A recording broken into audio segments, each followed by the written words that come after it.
کئی لوگ یہ سوال کرتے ہیں جی کہ از اللہ پلیزڈ ود می، کیسے مجھے پتہ لے گا اللہ میرے سے پلیزڈ ہے، اور وہ لوگ بڑی مشکلات سے گزر رہے ہوتے ہیں. تو آئی تھنک یہ جو آپ نے بات کی نا کہ صلوات کی جو تفسیر بیان ہوئی ہے وہ یہ ہے کہ گائیڈنس اور توفیق، یہ دو چیزیں. تو آئی تھنک کہ اگر مشکلات کے باوجود الحمدللہ آپ نیک اعمال کر رہے ہیں اور نیکی میں بڑھ رہے ہیں تو اٹس اے بگ سائن کہ اللہ سبحانہ و تعالیٰ از پلیز ود یو.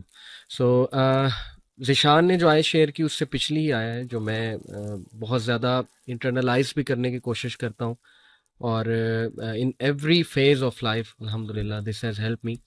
وہ ہے ورس 152، فَاذْكُرُونِی اذْکُرْکُم واشکروا لی ولا تکفرون، کہ مجھے یاد رکھو میں تمہیں یاد رکھوں اور دیکھو میری ناشکری نہ کرو. Never be and thank me, میرا شکر کرو اور میری شکری جو ہے وہ ناشکری نہ کرو.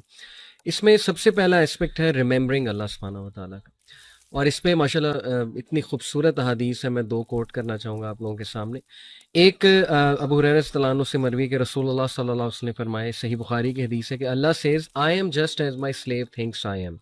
ایک تو یہ حدیث اگر ہم انٹرنلائز کر لیں نا تو اللہ کا لو بھی بلڈ ہوگا کہ دیکھیں دس از اللہ سبحانہ و تعالیٰ کہ جو ہمیں آفر کر رہا ہے کہ تم مجھے تھوڑا سا بھی یاد کرو گے، دیکھو میں تمہیں اس سے ایکسپونینشیل لیول پہ یاد رکھوں گا. اور اس پہ علماء کہتے ہیں نا کہ اگر آپ نے اللہ سبحانہ و تعالیٰ سے کوئی بات منوانی ہے ان ڈیفیکلٹ ٹائمز تو آپ فراوانی میں بہت یاد رکھیں اللہ، آپ فراوانی میں بہت اللہ تعالیٰ سے دعا کریں. دوسری بڑی زبردست حدیث یہاں پہ کہ ابو ہریرہ سے ہی مروی ہے کہ نبی اکرم صلی اللہ علیہ وسلم نے فرمایا کہ when Allah loves a servant he calls Jibril and he says verily I love this person so you should love him. جبرائیل ان سے محبت کرتے ہیں، پھر وہ اعلان باقی آسمانوں پہ ہوتا ہے. تو so on and so forth. یعنی آپ دیکھیں کہ سب سے جو ہولی کریچرز ہیں، یعنی اینجلس کو ہم بڑا وہ ہولی کریچر ظاہر ہے ایک تصور ہے، وہ اگر انسان کے لیے دعا کر رہے ہیں اور وہ محبت کر رہے ہیں انسان سے تو آئی تھنک کہ اس انسان کو بڑا اس پہ خوش ہونا چاہیے. اور دوسرا جو اسپیکٹ اس میں ہے اس آیت میں وہ شکر گزاری اور ناشکری کے حوالے سے، گریٹیٹیوڈ اینڈ انگریٹیٹیوڈ. سبحان اللہ. دیکھیں احمد بھائی آپ نے کل ذکر کیا تھا کہ بنی اسرائیل سے ٹرانسفر آف لیڈرشپ ہوئی اور ان کی کچھ مسٹیکس تھیں جس کی وجہ سے یہ سارا معاملہ ہوا. اس میں آپ نے ہی مینشن کیا تھا کہ بہت بڑی مسٹیک تھی ناشکری. یعنی ایک تو اللہ کی نعمتوں کی ناشکری کہ جی من و سلوہ ہمیں پسند نہیں، ہمیں تو یہ جو ہے وہ فوڈس چاہیے. پھر یہ کہ اللہ نے نبی بھیج دیا، آزادی دے دی آپ کو فرعون سے، اس کے بعد اللہ نے شریعت بھیج دی، ہر چیز تو آپ کو بھیج دی، لیکن یہ کہ ناشکری. تو آئی تھنک کہ ناشکری از اے کرائم اور دس از سو ان نیچرل بیکاز ہم سب کو یہ پتہ ہے کہ اللہ سبحانہ و تعالیٰ ہم سے کتنی محبت کرتا ہے، آ جا کے سب کو پتہ ہے، اور کہاں کہاں وہ ہمیں بچا رہا ہوتا ہے، کس طرح سے وہ ہمارے افیئرز مینیج کر رہا ہوتا ہے. یہ تو کبھی ہم سوچنے بیٹھ جائیں تو آئی تھنک کہ ہمیں رونا آ جائے. میں آڈینس کو بھی کہوں گا کہ گریٹیٹیوڈ جرنل یہ ایک بڑی زبردست عادت ہے، بلکہ اس میں ریسرچز موجود ہیں کہ جو لوگ گریٹیٹیوڈ جرنل فیل کرتے ہیں بناتے ہیں، یعنی 5 things for which you are grateful، تو وہ زیادہ خوش ہیں سائنٹیفکلی اسپیکنگ. ان میں آپٹیمزم ہے، ان میں ڈٹرمینیشن ہے، ان میں جو ہے ول پاور زیادہ ہوتی ہے، and so on and so forth. Coffee researches جو ہیں وہ آپ کو انشاءاللہ مل جائیں گی، بلکہ اس کے فزیولوجیکل افیکٹس بھی ہیں اکارڈنگ ٹو سائنس شکر گزاری کے. الفا ویوز جو ہے وہ اسٹڈی کی گئی، ہارٹ بیٹ کا تعلق جو ہے وہ برین کی کچھ ویوز کے ساتھ دیکھا گیا تو بڑا ردم ایک نظر آیا. تو ماشاءاللہ دیکھیں جو بھی احکامات دین اسلام کے ہیں they are absolutely scientific. So دیکھیں مائی پوائنٹ از کہ الحمدللہ we should be very thankful to Allah کہ ہمیں ایک بنا بنایا سسٹم اللہ سبحانہ تعالیٰ نے دے دیا، وہ پرنسپلز دے دیے جن پہ عمل کر کے ہم ایک بہترین اور سیلف فلفلمنٹ والی زندگی الحمدللہ جو ہے گزار سکتے. اچھا ویسے تو سورہ بقرہ کا ایک جو ہے نا وہ موضوع چل رہا ہے، لیکن بالکل اگر ہم مائکرو فوکس ہو کے کوئی ایک آیت دیکھیں جو مجھے پرسنلی کافی پروفاؤنڈ لگتی ہے. اس پارے کے شروع میں اللہ تعالیٰ نے اس میں ایک رول بتایا. سورہ فاتحہ میں ہم نے کل دیکھا تھا کہ ایاک نعبد و ایاک نستعین، کہ اللہ ہم آپ ہی کی عبادت کرتے ہیں اور آپ ہی سے مدد مانگتے ہیں. تو استعانت میں اللہ تعالیٰ نے ایک ہمیں یہاں پہ ایک اصول بتا دیا، ایک آپ سمجھیں طریقہ بتا دیا کہ ہم اپنی پرسنل لائف میں استعانت کیسے لے سکتے ہیں. اللہ تعالیٰ فرماتے ہیں یا ایھا الذین آمنوا استعینوا بالصبر والصلاۃ، کہ اے اہل ایمان جنہوں نے ایمان کا دعویٰ کیا وہ اللہ سے مدد طلب کریں 2 چیزوں سے، صبر سے اور صلاح سے. تو یہ 2 جو چیزیں ہیں صبر اور صلاح بہت بڑے ٹاپکس ہیں، لیکن میرے خیال سے ان کو اگر ہم سمجھیں اور ان کو انٹرنلائز کریں تو استعانت جو ہے وہ ایک اچھے طریقے سے لی جا سکتی ہے. تو صبر کیا ہے؟ عام طور پہ آپ کو پتہ ہے ہمارے ہاں اردو میں صبر کو سمجھا جاتا ہے کسی مصیبت پہ صرف صبر کرنا، لیکن اگر ہم دین کی روح سے دیکھیں تو صبر کو اسکالرز نے جو ہے وہ 3 ٹیئرز میں ایکسپلین کیا ہے یا 3 اس کی جو ہے اس کے اینگلز ہیں دیکھنے کے.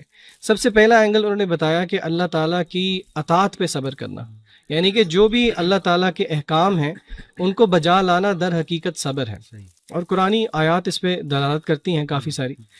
پھر اسی طرح اللہ تعالیٰ نے جن چیزوں سے روکا ہے ان سے رک جانا، یعنی کہ اللہ نے جن چیزوں کو منع کیا ہے ان سے رک جانا، یہ بھی صبر کی ایک قسم ہے. اور پھر اسی طرح مصیبت اگر کوئی آتی ہے، اور یقیناً ہر مصیبت اللہ تعالیٰ کی طرف سے ہی ہے، اس پر بھی صبر کرنا، صبر علی مصیبہ، یہ تینوں ڈائمینشنز ہیں صبر کی.